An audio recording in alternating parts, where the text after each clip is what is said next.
देखिए, जो ग्रुप में एक मैसेज वायरल हो रहा है राजस्थान हाई कोर्ट का, जिसमें साफ लिखा है कि बीएसटीसी को लेवल 1 में मान्य किया गया है और बीएड को लेवल 1 में मान्य नहीं किया गया है।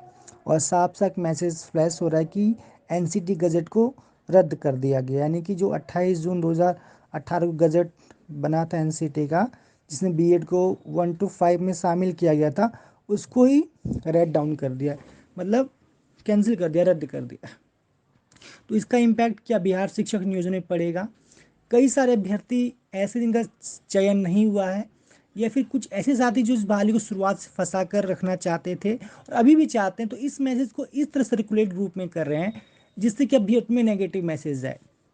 आप सभी जानते हैं कि हम सभी आंदोलन करने जा रहे हैं और सरकार से इस बार अपना हक लेकर रहेंगे, क्योंकि 4 महीने से ज़्यादा हो चुके हैं, नियुक्ति पत्र का अता पता नहीं है। ऐसे में कुछ साथी हमें डाइवर्ट कर रहे हैं। तो इसका सबसे बड़ा उदाहरण मैं आपको देना चाहता हूँ कि राजस्थान में ऐसा क्यों हुआ और बिहार में ऐसा क्यों नहीं होगा। तो दोस्तों, राजस्थान में जब नोटिफिकेशन निकला था तो वहाँ के नोटिफिकेशन में बीएड को शामिल शुरुआत में नहीं किया गया था और केवल बीएसटीसी को शामिल किया गया था, जबकि बिहार में बीएड डीएड को एक समान मौका दिया गया था बिहार शिक्षक नियोजन में। तो पहला अंतर यहीं पे साफ है, जिससे कि बीएड को झटका राजस्थान लगा कि उनको शामिल नहीं किया गया था, जिसके अगेंस्ट वो कोर्ट गए थे और वहाँ की सरकार भी उनका पक्ष मजबूती से रखी, बीएसटीसी वालों का। तो इसलिए उनके फेवर में जजमेंट आया और बिहार में बीएड डीएड दोनों एक साथ शामिल थे, तो इसका इम्पैक्ट यहाँ पे कुछ नहीं आएगा। कि दोस्तों, आपको पता होगा कि कुछ दिन पहले ही सुप्रीम कोर्ट में एक मामला गया था 69,000 शिक्षक भर्ती का, बेसिक शिक्षक का, जो कि उत्तर प्रदेश का मामला है।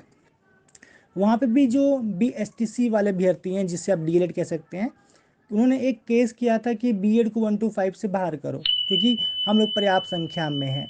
और इस वजह से वो लोग सिंगल डबल बेंच होते सुप्रीम कोर्ट गए। सुप्रीम कोर्ट में काफ़ी सुनवाई हुई, यहाँ पे बड़े बड़े वकील तक रखे गए थे, शायद हरीश साल्वे, ना जाने कितने नामी नामी वकील रखे गए थे दोनों पक्षों की तरफ से। तो बाकायदा सुप्रीम कोर्ट ने एक ही बात कहा कि अगर आपको बीएड को बाहर करना है तो नोटिफिकेशन निकलने से पहले इसको चैलेंज कीजिए, ना कि बीएड शामिल हो तब चैलेंज कीजिए। ऐसे में बाहर नहीं हो सकता है।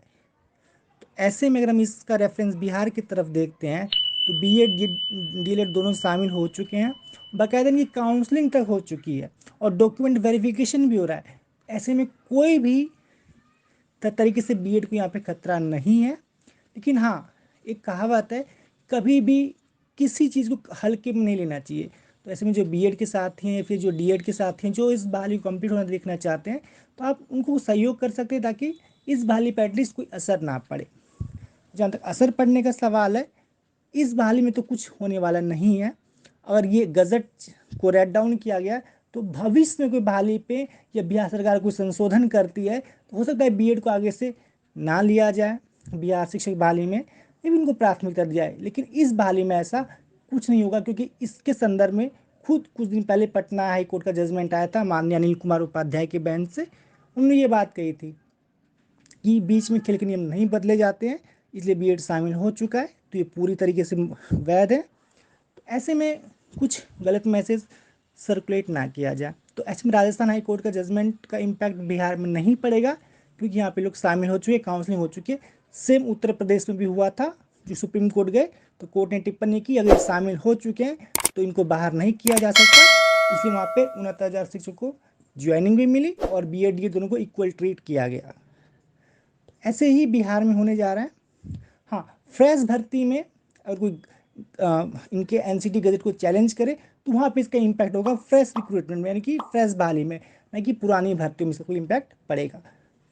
तो ऐसे में इस बहाली पर कोई असर पड़ने नहीं जा रहा है और कई सारे लोग जो इस तरह का मैसेज फिर डीएड बीएड कर रहे हैं, मैं उनसे अनुरोध करना चाहता हूँ कि प्लीज़ माहौल ख़राब मत कीजिए। आप क्या जताना चाहते हैं कि आपसे अभ्यर्थी कम जानते हैं? हर एक अभ्यर्थी अपने में जानकार है। हर अभ्यर्थी बीए डीएड किया तो इतना एटलीस्ट समझता है कि इम्पैक्ट किसका कहाँ पड़ेगा। आप एक मैसेज को 50 बार शेयर कर रहे हैं, कोई डीएड का बीएड को दिखा रहा है, बीएड का कोई डीएड को दिखा रहा है, तो ऐसा मत कीजिए। एक ही मुद्दा हम लोगों का है, जो कि आंदोलन, इस पर पूरा फोकस कीजिए और उम्मीद रखिए। काउंसलिंग करवाई है तो बिहार के लाखों अभ्यर्थी जितने चयनित हुए, हमारे जो सक्रिय साथी हैं, शीर्ष नेतृत्व करता है, इस बाली को अंतिम चरण तक लेके जाएंगे और बाकायदा नियुक्ति पत्र भी लेंगे। तो ऐसे में आपसी पैनिक मत होइए, टेंशन मत लीजिए, कोई इम्पैक्ट नहीं पड़ने जा रहा है यहाँ पे, ठीक है। और इस मैसेज पर ध्यान बिल्कुल मत दीजिए। ध्यान देना है तो इस पे दीजिए कि कैसे संख्या बल बढ़ाई जाए गर्मी बाग में और अभ्यर्थियों को मोटिवेट किया जाए और हर हाल में इस बार नियुक्ति पत्र ले लिया जाए। इस पर फोकस कीजिए। कोई असर नहीं पड़ने जा रहा है। हाँ, लेकिन मैंने एक बात पहले भी कही, पुनः कह रहा हूँ, किसी को हल्के में नहीं लेना चाहिए। जो एक्ट का केस है, जो कुछ साथी द्वारा किया गया, उसको हल्के में नहीं लेना चाहिए। उसको अपने अपने पक्ष को मजबूत रखना चाहिए, ताकि क्योंकि 1% हम हर एक चीज़ को सोच के चलना होगा। लेकिन मैं आपको आश्वस्त करता हूँ कि इस बहाली में डीएड बीएड दोनों इक्वल हैं और कोई असर नहीं पड़ने जा रहा है। तो ऐसे में आप सभी टेंशन फ्री होइए और केवल केवल आंदोलन पर ध्यान केंद्रित कीजिए और ये मैसेज को सर्कुलेट ग्रुप में मत कीजिए। Thank you.